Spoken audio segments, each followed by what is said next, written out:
Hey everyone, what's up and welcome to another video. Today I will be doing all the books that I read in April. Just to put it out there, April was it was a month, okay, and I've seen a lot of people complain about April.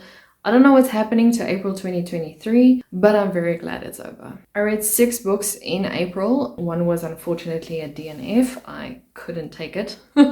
I couldn't. Before we get started, please remember to like, subscribe, and comment down below how many books you read in April, and let's just get on with the video. The first book I read in April was one of the big bricks that I had, and it was A Court of Silver Flames by Sarah J. Maas. Technically, I finished this in April. I gave it a 5 out of 5 stars. I'm not going to say a lot about this book. A lot of people have written it. No. A lot of people have read it, a lot of people love it, a lot of people hate it. It's like a very fine line with the Sarah J. Maas community of who likes it and who doesn't. I gave it a 5 stars because I really enjoyed going back into the book. This was a reread for me. Just seeing how Nesta grew and how she improved. I will have my vlog linked if you want to go see my reaction to it. I merely filmed it because it was part of the books that I read for my 2023 books to read in 2023. So I can cross that off my list. Very happy with it. I am excited to see The House of Flame and Water come to play, but I will not be reading the whole universe this year. It's too much. So I'm just going to dive into House of Earth and Blood and House of Sky and Breath by November, December, just to make way for House of Flame and Waters. But yeah, 5 out of 5 stars from my side. Then the next book I read was Unleashed by this author. I'm not going to try and pronounce their surname. I just can't. There are some things that I will attempt, and this is not the thing that I plan to attempt. Unfortunately, I DNF'd this book by 26%. It was very insta-lovey. So basically what this book is about Atticus, and he's been growing muscle and, you know, just pumping iron all the time. And he falls instantly falls in love with this girl. I don't know.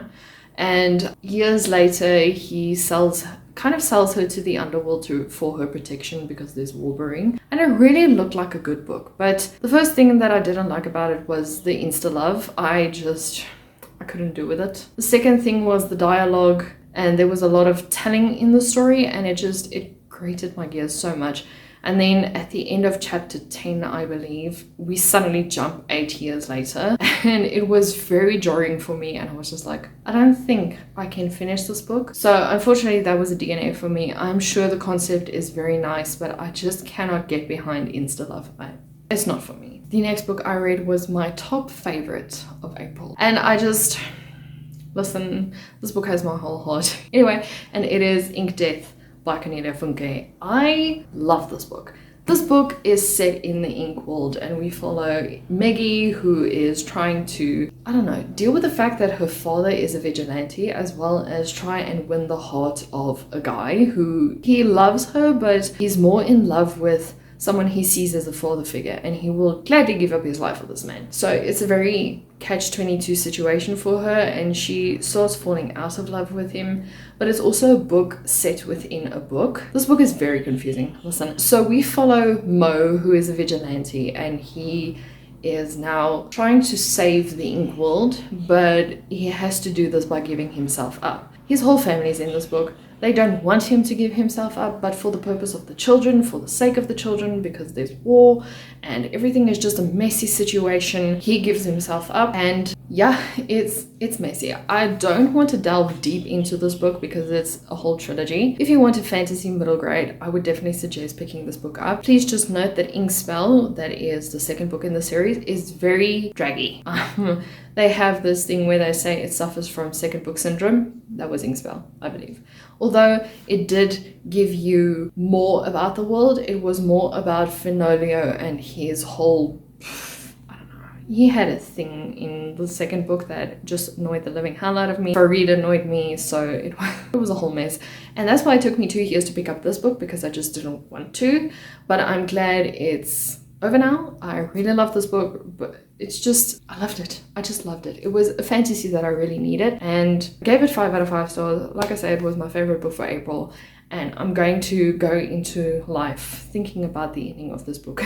a lot. The next book that I read was Living with the Dead by Kelly Armstrong. I gave this 4 stars.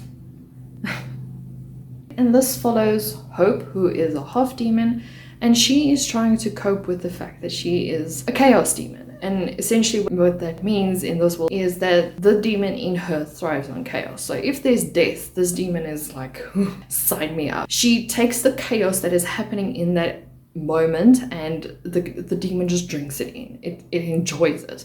So even though she's horrified by some things that happens, the demon in her is just like, I'm enjoying myself, I'm having a party.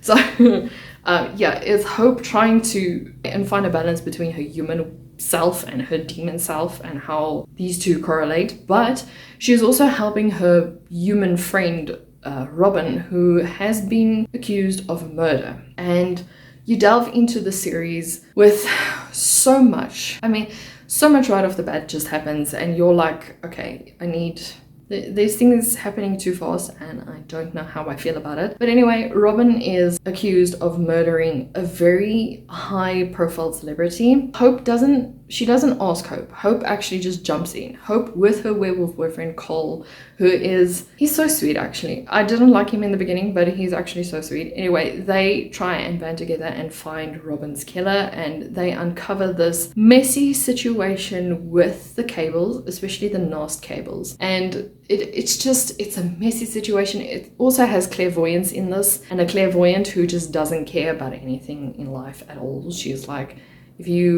I have a baby to look after, and the baby is very special, so whatever happens, she kills everyone. It's hard to explain this book without reading the whole series. Didn't really enjoy this book as much, even though I gave it a 4 stars. The ending there was a plot twist in there that I didn't see coming. I didn't enjoy the fact that it was supposed to be about Hope and Cole, and we get more of Robin and a detective called Finn, and how he's also a necromancer, but he doesn't know, and he doesn't know that the supernatural world exists. Make of this book what you will. I gave it 4 stars because the plot twist was just unimaginable, but Robin and Finn's perspective, I just didn't enjoy. I didn't want them there. I wanted Hope and Cole. Then the next book I read was Men of the Otherworld by Kelly Armstrong, and this is about Clayton Danvers. We are introduced to him in the beginning of the Women of the Otherworld series as Elena's mate and her boyfriend, fiance, husband.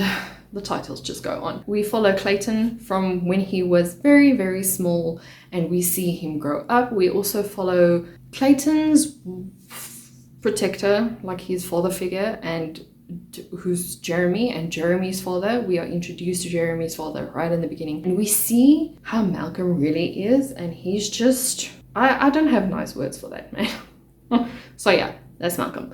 And then we later jump like 8 years later in the series, or to the present day as Kelly Armstrong called it, and we are finally introduced to who Jeremy's lineage is on his mother's side, because he is a werewolf on his father's side, but he has this strange feelings, usually like gut feelings that usually come true, and that apparently is from his mother's side. So we are introduced to how he is introduced to his mom's magical side, and it's yeah, it was interesting.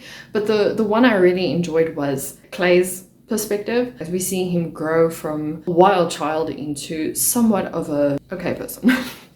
He's actually very sweet. I love Clay. He has a very special place in my heart, and I really hope that by the end of the series, he is still alive, he and the whole rest of people, because we've seen enough deaths in this series. I cannot take any more, man. And then the last book I read for April was Seeker Mage by Laura Ray. I got this book from her after I signed up for her email list and everything. I really enjoyed her first book that came out, which was Elias Academy. Can I just say, this world is just amazing. I ranted and raved about this book so much. I have a video vlog about this book, so if you want more information you can just go check it out. But I really adore the series and I wanted to develop faster. This is about, if you read the book, Laurie, her best friend, and how she comes forth as human. I thought she was human, but apparently she's a seeker mage. She can seek people, but she also has magical elements in it.